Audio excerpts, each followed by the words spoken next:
Vous avez mentionné l'article 23 de la loi fondamentale, c'est-à-dire la loi anti-subversion, mais on voit que pendant 23 ans, les députés de l'opposition au gouvernement de Hong Kong ont bloqué l'application de cet article. Et Hong Kong est devenu l'une des rares régions au monde qui ne soit pas protégée en matière de sécurité nationale. Est-ce que cela est normal, Monsieur Xu Tieping? Bien sûr, c'est pas du tout normal. C'est justement pour cette raison que nous voulons, disons, remplir ces trous. Revenons encore une fois, c'est qu'après 23 ans de retour de Hong Kong dans la famille nationale, c'est que le processus de décolonisation a été fait essentiellement dans l'administration, mais dans les domaines de finances, de l'éducation et notamment dans la justice.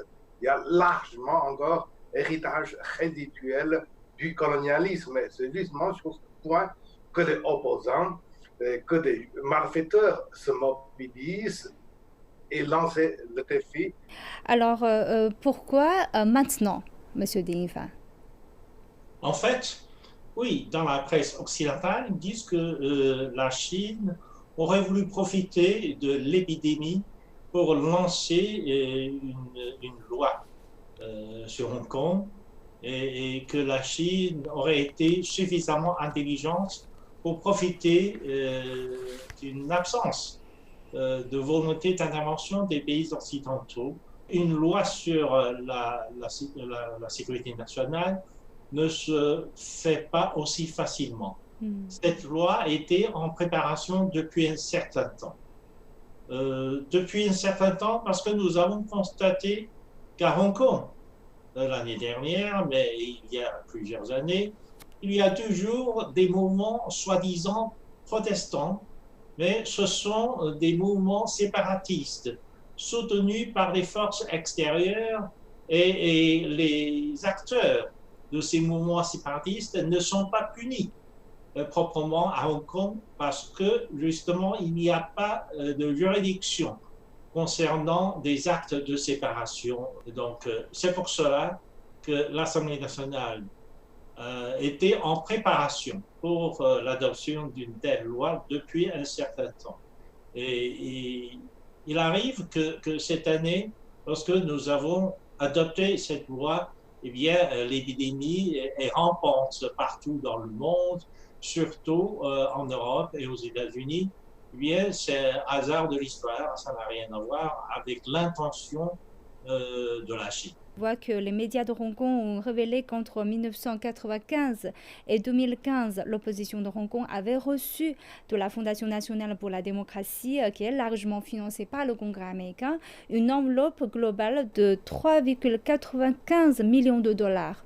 Donc, quel est l'objectif des États-Unis de financer l'opposition à Hong Kong, M. Xu Tieping?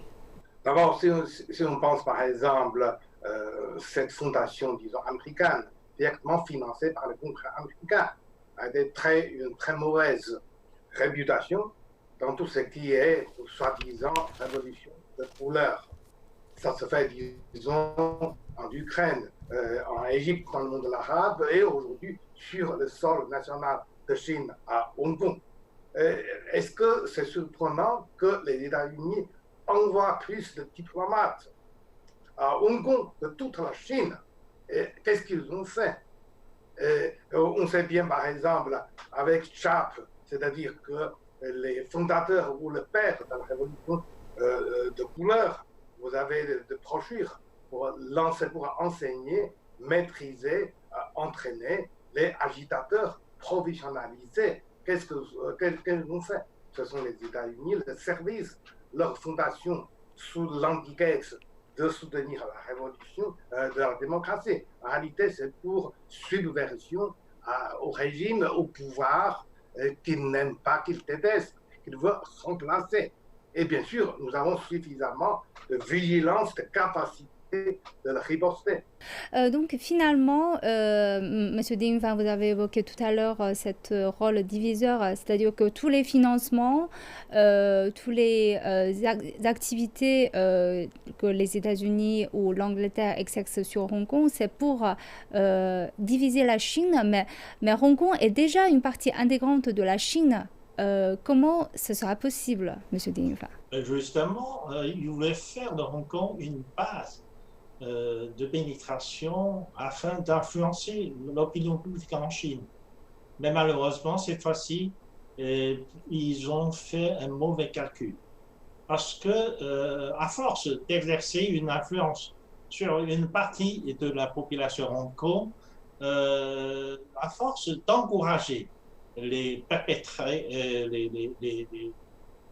activités séparatistes à Hong Kong, la population chinoise serait plus hostile à des forces derrière des mouvements séparatistes à Hong Kong. Parce qu'on a très bien vu que toutes ces activités séparatistes de violence, d'actes de violence qui cassent des choses à Hong Kong, qui créent même des pertes humaines, qui créent des victimes dans leur actes de violence, etc., ça rend la population chinoise vraiment en colère contre ces interventions, contre ces manipulations et contre le financement de ces activités violentes par des forces extérieures. Vous avez mentionné la Fondation pour la promotion de la démocratie nationale aux États-Unis. Mais en fait, il y a encore une fameuse phrase d'ancien directeur de CIA. L'ancien directeur de CIA a dit que finalement, les activités autrefois menées par la CIA a été reprises par des organisations telles que la Fondation pour la promotion de la démocratie nationale. Il ne faut pas oublier que les Américains ont participé ou ont manipulé toutes sortes de mouvements dits de révolution de couleur dans les pays de l'Europe de l'Est, orientale, puis dans le monde arabe. Mais ils ont fait toujours ce genre de choses. Ça fait partie disons, de l'impérialisme américain. Il faut dire les choses comme ils sont. Parce que les Américains ont toujours voulu être le leader du monde. Être le leader du monde veut dire tout simplement créer l'instabilité un peu partout afin de dominer le monde.